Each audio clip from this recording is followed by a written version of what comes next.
नमस्कार दोस्तों, आप सभी का अपना हरी इंग्लिश क्लासेस में स्वागत है। और आज का मेरा कोई टॉपिक इंग्लिश का नहीं है, बल्कि एक नई ऊर्जा की स्रोत है, बल्कि एक नई सूचना आप सबों के लिए है, जो कि CET 2020 के बारे में। दोस्तों आप सभी को आश्चर्य लगता होगा कि CET 2020 है क्या। तो दोस्तों मैं आप लोगों को बताना चाहता हूँ कि केंद्र की नौकरियों के लिए अब एक ही परीक्षा कराई जाएगी। इसके पहले केंद्र सरकार की कोई भी नौकरी लेने के लिए आपको बार बार अलग अलग एग्जामिनेशंस में बैठने पड़ते थे। तो अब इन सारी समस्याओं से अब आपको छुटकारा मिलेगी दोस्तों, क्योंकि अब हमारे देश में CET 2020 को मंजूरी दी जा चुकी है दोस्तों। केंद्र सरकार ने सरकारी नौकरियों में भर्ती के लिए नेशनल रिक्रूटमेंट एजेंसी यानी कि NRA के गठन की मंजूरी दे दी है दोस्तों NRA केंद्र की नौकरियों के लिए कॉमन एलिजिबिलिटी टेस्ट यानी कि CET कराएगी दोस्तों। आज के पहले कभी भी CET एग्जामिनेशंस केंद्र सरकार की नौकरियों के लिए दोस्तों नहीं हुई है, बल्कि अब इन्हें लागू की जाएगी और अब इन्हीं क्रमशः पे इन्हीं बेस पे अब आपका एग्जामिनेशंस लिया जाएगा दोस्तों इसमें करीब 2.5 करोड़ उम्मीदवारों को एक से अधिक परीक्षाओं में बैठने से छुटकारा मिलेगा दोस्तों। अभी इसकी शुरुआत रेलवे, बैंकिंग और SSC को मिलाने से होगी दोस्तों। सबसे पहले हमारे केंद्र सरकार के कैबिनेट मिनिस्टर ने पहले 3 एजेंसियों को जोड़े हैं, जो कि मैं आपको बताना चाहता हूं। वह रेलवे है, बैंकिंग और SSC को मिलाया गया है दोस्तों।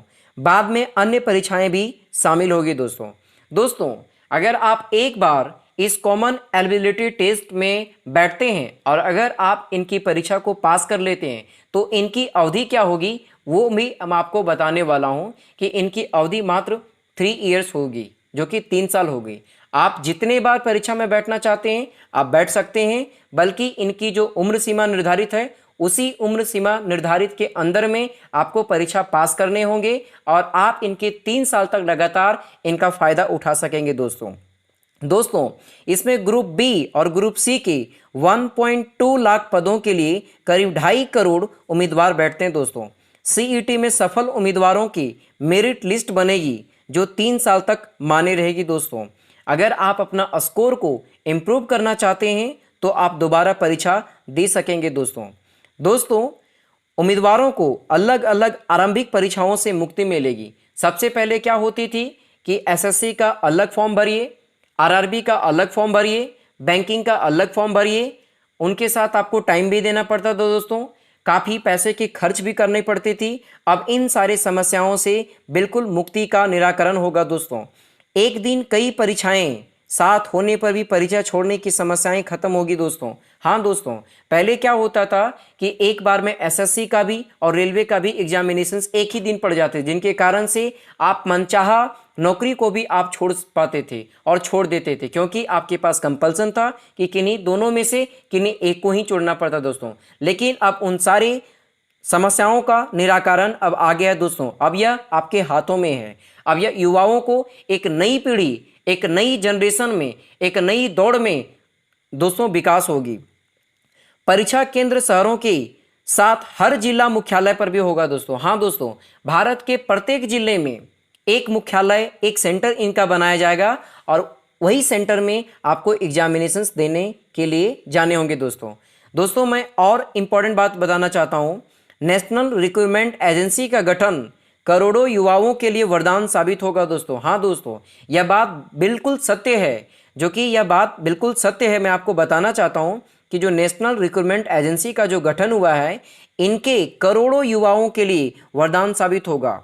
एक परीक्षा होने से परीक्षार्थियों को आसानी के साथ साथ समय और संसाधनों को भी बचत होगी दोस्तों अब मैं आपको अगला पॉइंट बताने के लिए जा रहा हूं कि CET कॉमन एलिजिबिलिटी टेस्ट का जो प्रश्न पत्र प्रारूप होगा वह किस भाषा पे आधारित होगी। दोस्तों अभी तक आप जितने भी परीक्षाएं में बैठा करते थे, चाहे वो IBPS हो, बैंकिंग हो, रेलवे हो या फिर कोई अदर एग्जामिनेशंस हो, आपके पास एक भाषा चुनने का विकल्प होता था।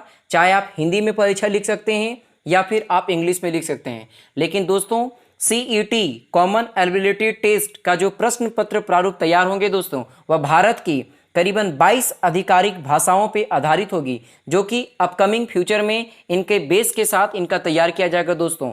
अभी फिलहाल 12 आधिकारिक भाषाओं पे इनका प्रश्न पत्र प्रारूप तैयार किए जाएंगे। आप जितने भी विद्यार्थी हैं दोस्तों, आप अपने भाषा के आधार पे, अपने मनचाहा पसंदीदा भाषा के आधार पे आप अपने परीक्षा को चयन कर सकते हैं, अपने परीक्षा को दे सकते हैं दोस्तों। इसमें सबसे बड़ी बात यह भी दिया गया है कि भारत के हर प्रत्येक गांव के बच्चे को भी इस समुचित CET यानी कि कॉमन एबिलिटी टेस्ट का समुचित प्रदान करने का अवसर मिला दोस्तों। प्रत्येक भारत के प्रत्येक जिले में इनका एक एक सेंटर बनाया जाएगा, जिनके कारण हर ग्रामीण क्षेत्र के बच्चों को उन्हें अपने सेंटर में जाने में किसी भी तरह की समस्या का दिक्कत नहीं करना होगा दोस्तों। यह सबसे बड़ी बात है कि भारत के प्रत्येक जिले में इनका एक एक सेंटर बनाया जाएगा दोस्तों। वह अपने नज़दीकी सेंटर को चयन करके वहाँ पे एग्जामिनेशंस दे सकते हैं दोस्तों।